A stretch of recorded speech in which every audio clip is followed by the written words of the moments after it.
So, hello, welcome back to my channel. Kali ini saya akan melakukan review ulang ya. Review penggunaan dari HP Evercost M6A, RAM 4GB, kemudian memori internalnya 32GB. So, bagaimana HP dengan harga di bawah 1 juta ini? Simak terus videonya hingga beres.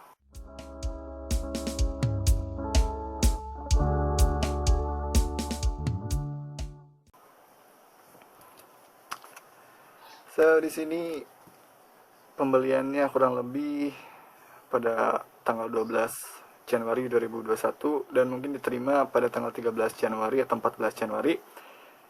Dan kurang lebih ini sudah 7 bulan dipakai. Bagaimana sih si Evercost ini? Apakah worth it untuk dibeli?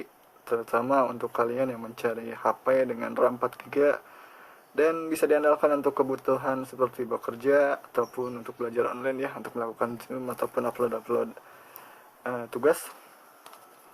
So, dari 7 bulan penggunaan yang saya kritisi salah satunya adalah ya tentunya softcase bening bonus ini, karena seperti softcase bening pada umumnya dia jadi berwarna kekuning-kuningan, namun katanya ini bisa diperbaiki dengan direndam di air jeruk atau apa ya, tapi no problem lah. Yang penting karena ini dipakai di rumah, yang penting bisa plug saja sampai terpasang di HP-nya. Dan jika kita lihat di sini, ini warnanya masih bagus, tombol-tombol masih bagus. Kemudian apa sih kekurangan dari penggunaan selama 7 bulan ini? Salah satu kelemahan dari Evercost ini adalah dari anti goresnya. Sebelumnya saya pernah cerita bahwa anti goresnya itu dari mika ya, kecil, jadi begitu terkena kuku dia benar tidak menggores layar utama, tapi di sini berbekas. Oleh karenanya saya membeli anti gores yang ada di marketplace, hanya saja kuantitas pemilihannya terbatas ya. Ini pun mungkin mengambil dari persamaan. Untuk persamaan ini nanti saya titipkan linknya di deskripsi. Dan karena pilihannya terbatas, jadi saya hanya dapat ini tempered glass ya, ataupun anti gores yang ya ala kadarnya, jadi kurang estetik untuk dilihat, tapi untuk penggunaan sehari-hari sih oke. Dan kekurangan lainnya adalah di touchscreen ya. Saya merasa touchscreen Evercost ini kurang akurat, jadi ketika kita mengetik itu sering sekali miss ataupun salah gitu, jadi meningkatkan potensi untuk typo. Kemudian overall untuk baterainya masih awet. Saya melakukan satu kali pengecasan 3 jam sampai 6 jam, itu bisa tahan hingga 6 jam lagi. Kemudian jika penggunaannya wajar bisa sampai 12 jam. Dan karena HP ini tidak digunakan untuk gaming, jadi saya tidak tahu. Dan pengecasan pun tidak dilakukan sambil dipakai ya. Jadi benar-benar dicas dan terkadang saya matikan HP-nya. Jadi sampai 7 bulan ini tidak ada masalah di kelistrikan ataupun baterai, masih oke. Bisa dilihat tidak ada gembung-gembungnya ataupun masih datar.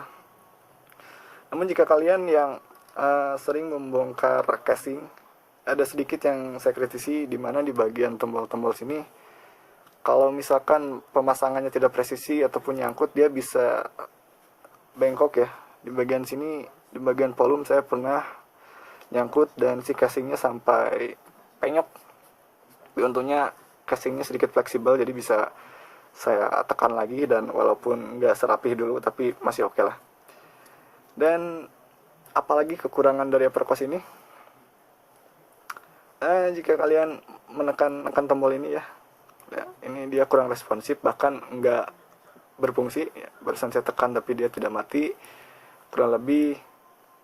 Nah, lihat nggak hidup. Dia kurang responsif, termasuk untuk yang volume. Yang volume ini untuk nambah sih masih oke, cuman untuk kurang kadang dia sekali tekan loh, seperti barusan dia sering slip ya. Ditekan sekali tapi nekannya tuh terus-terusan. Selain itu kadang si volume ini sering terus-terusan muncul. Jadi saya lebih senang untuk menaikkan atau menurunkannya seperti ini. Sebab kalau satu persatu dia kadang error, kadang terus-terusan ada muncul ininya. Dan jika kalian senang menginstal aplikasi-aplikasi yang ukurannya besar, saya rasa Evercost ini kurang cocok ya, karena bisa menyebabkan lag. Saya sendiri menggunakan beberapa aplikasi seperti ini, ada cukup banyak sih, tapi masih oke. Dan jarang lemot ya. Maksud saya ketika ini diinstal aplikasi banyak, jarang sekali lemot. Sekalipun lemot tinggal di restart nanti oke lagi.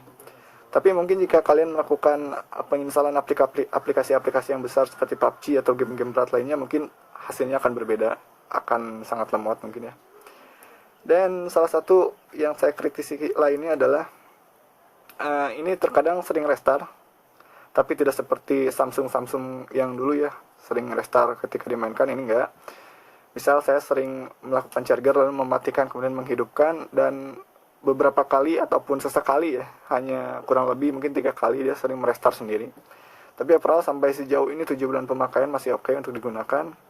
Hanya saja memang tadi yang cukup mengganggu adalah bagian tombol sebelah sini yang kadang tidak responsif, atau responsifnya kelebihan gitu, menekan sekali dihitung 2 kali.